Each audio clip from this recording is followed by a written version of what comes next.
किसान भाइयों नमस्कार। आज हम आपको हरियाणा सरकार द्वारा जो बीमा योजना चलाई जा रही है जिसका नाम की पंडित दीनदयाल उपाध्याय सामूहिक पशुधन योजना है, उसके बारे में आज हम आपको बताएंगे। हमारे साथ आज इस योजना से संबंधित अधिकारी डॉक्टर ललित कुमार जी हैं। मैं ललित कुमार जी से सबसे पहले जो है उनका स्वागत करूंगा। ललित कुमार जी, आपका बहुत बहुत स्वागत। आज जो किसान भाइयों को आप इस स्कीम के बारे में बताने आ रहे हैं। हाँ, धन्यवाद। सभी किसान भाइयों को मेरा नमस्कार।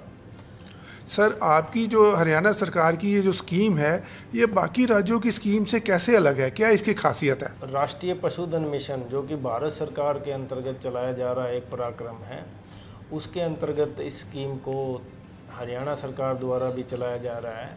जो और राज्य हैं उनमें भारत सरकार के अनुसार जो लाभार्थी हैं उनको ज़्यादा अपना लाभांश देना होता है। जैसे भारत सरकार कहती है 1 लाख रुपए का बीमा हो, तो 1 लाख रुपए के बीमे में अगर प्रीमियम राशि 1000 रुपये लगती है तो भारत सरकार के नियम अनुसार उसको 500 रुपये लाभार्थी को देना होगा अपना अंशदान, और 250 रुपये राज्य सरकार को देना होगा। 250 रुपये उसका प्रीमियम का अंशदान केंद्र सरकार देगी।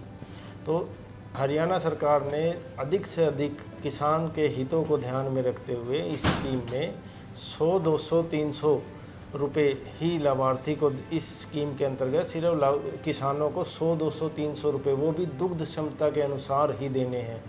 और छोटे पशुओं के लिए सिर्फ एक पशु के 25 रुपये ही अपना अंशदान देना है। बाकी का हिस्सा केंद्र सरकार व राज्य सरकार वहन करेगी। तो इस तथ्य के अनुसार हरियाणा राज्य और राज्यों के कंपैरिजन में तुलना में बहुत अच्छे से किसानों तक इसका लाभ पहुंचाने के लिए स्कीम का कार्यान्वयन कर रहा है।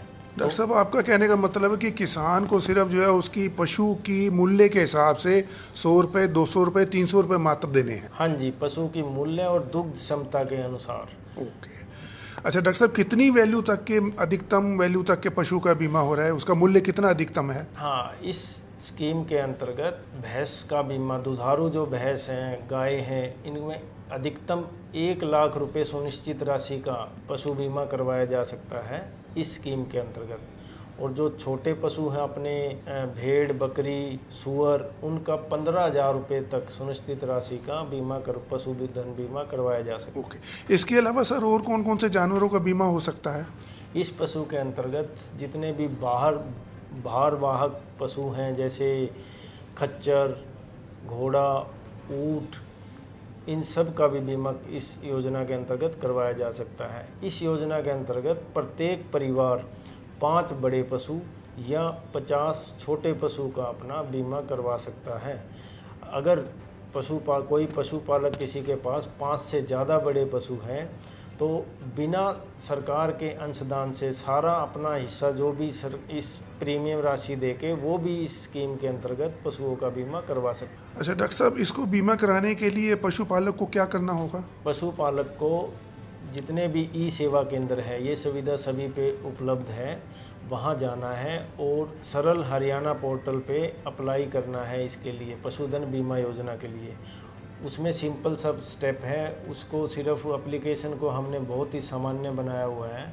उसमें उसको सिर्फ यही बताना है कि मेरे पास गाय है, भैंस है, भेड़ है, बकरी है, सूअर है या अन्य पशु है, भारवाहक पशु है। और फिर वो अब पोर्टल पे एप्लीकेशन जाते ही फिर बीमा कंपनी के माध्यम से ऑफलाइन प्रोसेस में बीमा हो जाएगा। उसका बीमा होने के बाद मोबाइल पे मैसेज आ जाएगा पॉलिसी जनरेट होते ही, तो उसके पास मैसेज आ जाएगा, घर बैठे ही उसको पॉलिसी मिल जाएगी इस स्कीम के अंतर्गत। डॉक्टर साहब, इसकी पॉलिसी बनने में कितना अधिकतम समय लगेगा? इसकी पॉलिसी जारी करने में कुछ कागजात की ज़रूरत होती है, जैसे कि पशु चिकित्सक द्वारा जारी स्वास्थ्य प्रमाण पत्र, अगर कोई बीपीएल या अनुसूचित जाति से संबंध रखता है कोई पशुपालक तो उसका जाति प्रमाण पत्र, ऐसे कुछ डॉक्यूमेंट, कान के अंदर पशु का छल्ला लगता है, ईयर टैग बोलते हैं जिसको, वो लगते ही सारी फॉर्मेलिटी होते ही और जो पशुपालक अपना अंशदान जमा करवाएगा पशुधन बीमा के लिए, वो जमा होते ही फिर ऑफलाइन प्रोसेस में पॉलिसी जारी होते ही बीमा शुरू हो जाएगा। अच्छा, कई बार डॉक्टर साहब मैंने देखा है कि बहुत सारे जानवरों के टैग गिर जाते हैं, अभी आपने टैग के बारे में बताया है, तो उस केस में पशुपालक क्या करे? हाँ, उस केस में पशुपालक जितने भी पशु मित्र बीमा कंपनी द्वारा लगाए गए पशु मित्र हैं या नज़दीकी पशु चिकित्सालय हैं, पशु चिकित्सालय में कोई भी कर्मचारी है उसको जाके बताएं कि भाई मेरे पशु का कान की मुर्की गिर गई है, तो उसको रिप्लेस करके बीमा कंपनी में उस जो नई मुर्की है वो लगवाने के बाद बीमा कंपनी से नई पॉलिसी में उसका जो मुर्गी का नंबर है वो अपडेट हो जाएगा, उसके बाद वो वैलिड होगा। तो इस समस्या से का समाधान उसके नज़दीकी पशु चिकित्सालय में हो सकता है। तो किसान भाइयों, कभी भी आपको लग रहा है कि आपके पशु का टैग गिर गया है तो आप उसका नया टैग जरूर लगवाइए, क्योंकि नया टैग लगा होगा तभी आपको जो है ना बीमा का लाभ मिलेगा। डॉक्टर साहब, एक प्रश्न मेरे मन में और आ रहा है कि कई बार हमारे पशु भाई जो है अपने जानवर को बेच देते हैं, उसमें कुछ है कि ये पॉलिसी दोबारा से लेनी पड़ेगी या वही पॉलिसी आगे रिन्यू हो जाएगी या चेंज उसमें नाम का हो जाएगा? हाँ, इसमें जो भी IRDA के नॉर्म्स हैं उनके अनुसार 50 रुपये की एक छोटी सी राशि देके वो पॉलिसी नया जो खरीदार है उसके नाम से हो जाएगी, फिर वो पशुधन बीमा का लाभ ले सकता है। डॉक्टर साहब, बहुत बहुत धन्यवाद, आज आपने अपना बहुमूल्य समय निकाला और हमारे किसान भाइयों को इस स्कीम के बारे में बताया। इसमें एक चीज़ और मैं बताना चाहूँगा कि इस स्कीम में जो अनुसूचित जाति के लोग हैं उनके पशुओं का बीमा बिल्कुल ही फ्री है, उनको अपना अंशदान कुछ भी नहीं देना, उनके सारा अंशदान केंद्र और राज्य सरकार वहन करेगी। केंद्र सरकार 40% जो प्रीमियम राशि है उसका, और जो राज्य सरकार है 60% राशि वहन करेगी।